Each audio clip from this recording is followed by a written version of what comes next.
Olá a todos, sejam todos bem-vindos a mais um vídeo da série A Bíblia ao longo do ano. Você está convidado a mais uma vez participar deste episódio, deste estudo. O estudo de hoje, 3 de março, dará conta dos capítulos 25 a 28 do livro de Números. Aqui no canal da Igreja Luterana, você é sempre bem-vindo, sempre bem-vinda. Vamos juntos? Iniciando pelo breve resumo dos capítulos, capítulo 25. No capítulo 25 de Números, temos a adoração a Baal e o zelo de Finéias. No capítulo 31, nós veremos que foi por ordem de Balaão que as mulheres midianitas corromperam os israelitas em Peor. E ele pagou por isto com sua vida.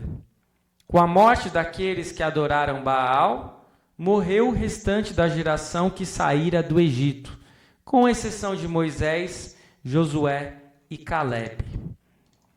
Chegamos então ao capítulo 26. No capítulo 26 temos um segundo censo dos israelitas, leis a respeito da divisão de terras e o censo dos levitas. Os números são ligeiramente menores do que no primeiro censo, lá do capítulo 1.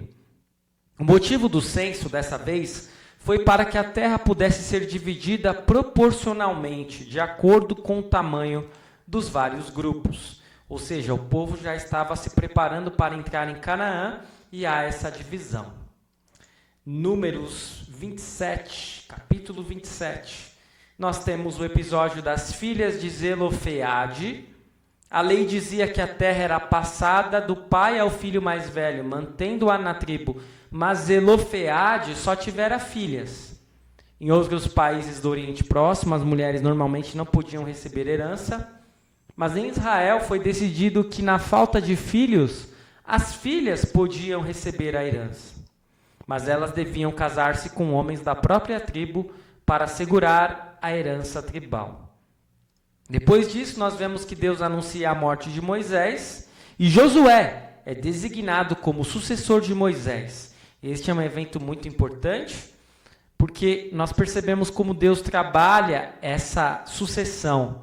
É Deus quem designa que Josué será o sucessor de Moisés, e depois nós temos um livro inteiro só falando da entrada em Canaã e de Deus acompanhando Josué neste início. E finalmente chegamos ao capítulo 28, onde nós temos uma série de instruções acerca de ofertas contínuas, ofertas dos sábados, ofertas da festa da lua nova, ofertas da festa da Páscoa e da festa dos pães sem fermento, e ofertas para a festa das semanas. É isso então, com relação ao breve resumo dos capítulos. Vamos à segunda parte do nosso estudo com as questões e dúvidas que podem surgir. Temos apenas 8 questões. Primeira delas: qual era o problema dos israelitas se juntarem com mulheres moabitas? É o que vai aparecer lá em Números 25, versículos 1 a 3, que diz: quando Israel estava em Sitim, o povo começou a prostituir-se com as filhas dos moabitas. Estas convidaram o povo aos sacrifícios oferecidos aos seus deuses. E o povo comeu a carne dos sacrifícios e adorou os deuses dessas mulheres. Assim, quando Israel se juntou ao culto a Baal Peor, a ira do Senhor se acendeu contra Israel. Então, o grande problema dos israelitas se juntarem com as mulheres moabitas eram não apenas as relações sexuais com essas mulheres, mas o fato dessas mulheres terem levado os homens de Israel a desobedecerem a Deus e adorarem a um outro Deus, o Deus Baal. Questão 2. Qual é o sentido da palavra zelo em Números 25, 11 a 13? Em Números 25, 11 a 13, nós lemos o seguinte: então o Senhor disse a Moisés, lá no versículo 10, aí vem o 11. Finéias, filho de Eleazar, filho do sacerdote Arão, desviou a minha ira de sobre os filhos de Israel, pois estava animado com o meu zelo no meio deles. Assim que no meu zelo não consumi os filhos de Israel. Portanto, diga: eis que lhe dou a minha aliança de paz. E ele e a sua descendência terão a aliança do sacerdócio perpétuo, porque teve zelo pelo seu Deus e fez expiação pelos filhos de Israel. Ter zelo é ser cuidadoso, de modo geral, nós entendemos isso, né? Alguém que é zeloso com seu patrimônio, alguém que cuida da sua casa, do seu carro, dos seus pertences. Ter zelo, quando se refere a Deus, é ter zelo pelas coisas de Deus, pelos mandamentos de Deus, pelas ordens de Deus.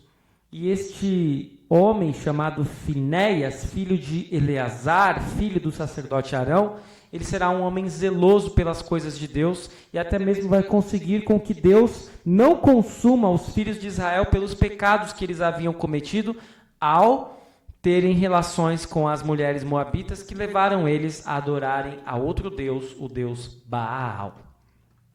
Questão 3. Qual era a principal espécie de adoração ao Deus Baal?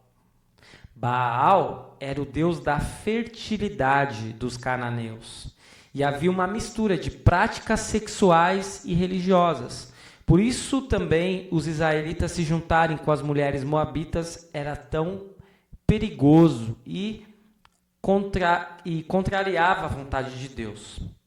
Questão 4. Por que o texto começa a falar em moabitas e termina falando em midianitas? Eram o mesmo povo?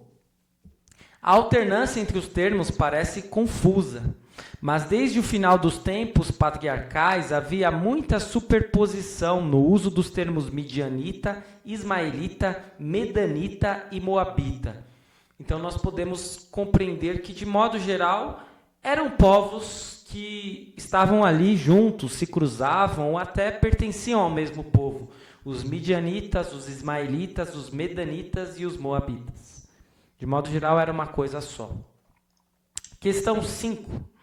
Por que há uma nova contagem de homens de mais de 20 anos no capítulo 26 de Números? Já não havia tido uma contagem em Números 1? Qual a diferença? O motivo do censo dessa vez foi para que a terra pudesse ser dividida proporcionalmente, de acordo com o tamanho dos vários grupos. E nós percebemos que há um número menor. No primeiro censo, havia 603.550 homens aptos para o serviço militar, ou seja, homens maiores de 20 anos. Aqui, neste segundo censo, vamos ver que havia 601.730 homens. Questão 6. Como deveria ser feita a divisão de terras e o que isso denota? Nós temos lá no texto de Números 26, versículos 54 a 56, que diz assim: à tribo mais numerosa você dará a herança maior, e à pequena você dará a herança menor. A herança será dada a cada tribo em proporção ao seu número. Todavia, a terra será repartida por sorteio. Eles a herdarão segundo os nomes das tribos de seus pais.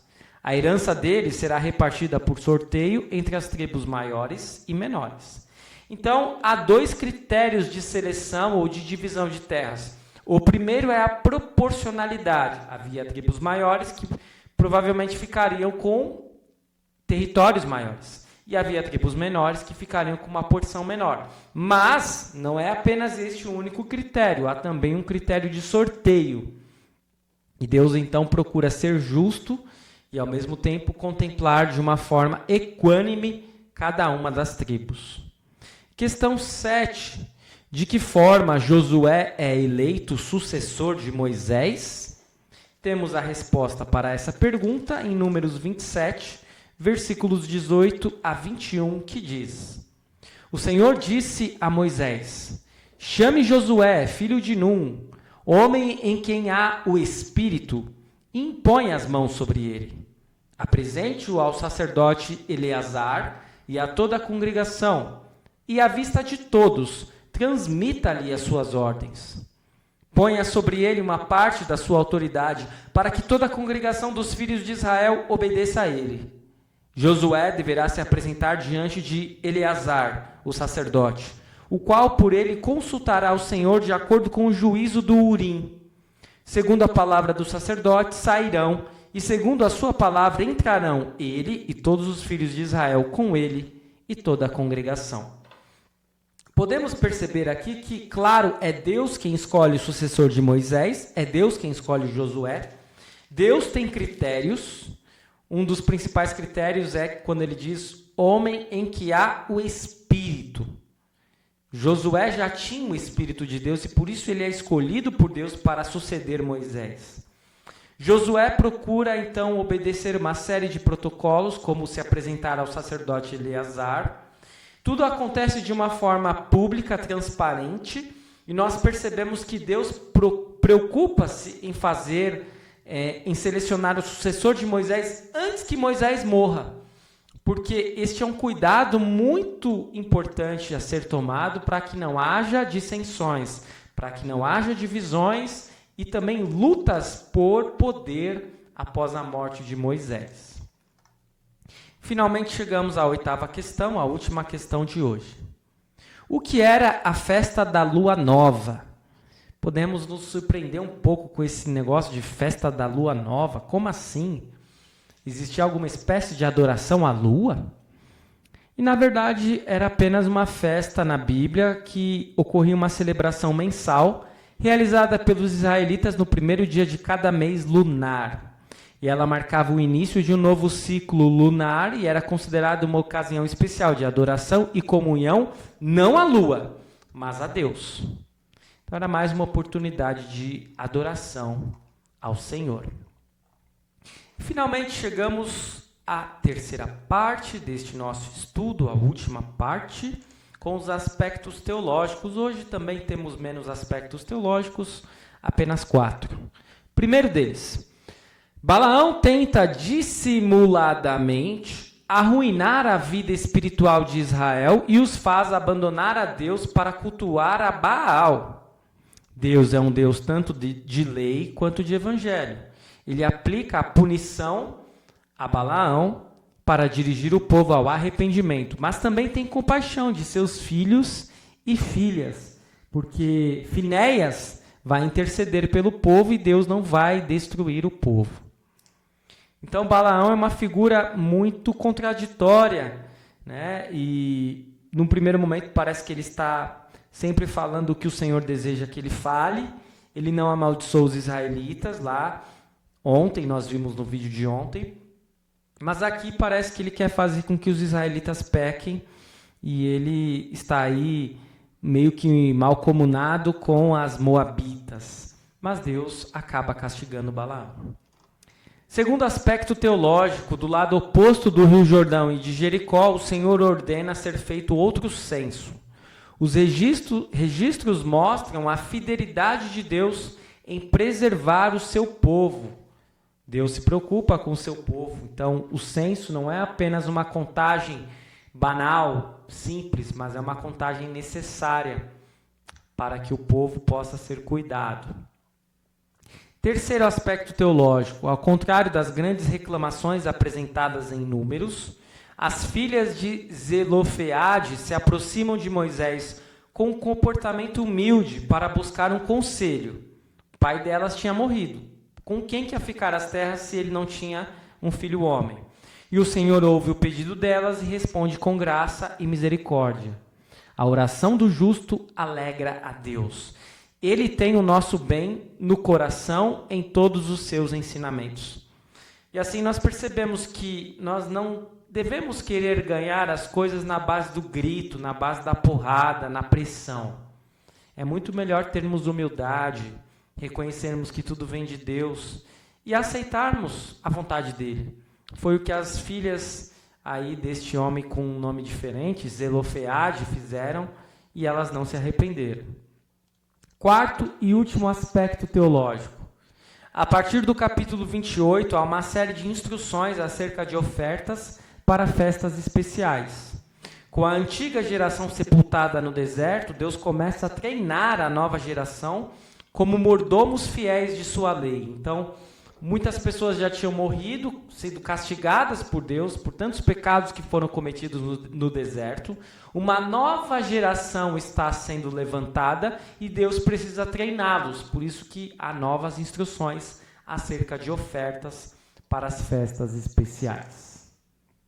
É isso no vídeo de hoje. Espero que tenha sido de grande proveito para você. Continue seguindo o nosso canal, continue seguindo o projeto A Bíblia ao longo do ano. Amanhã retornamos com mais 4 capítulos do livro de Números. Obrigado por assistir, fique na paz do Senhor e até a próxima.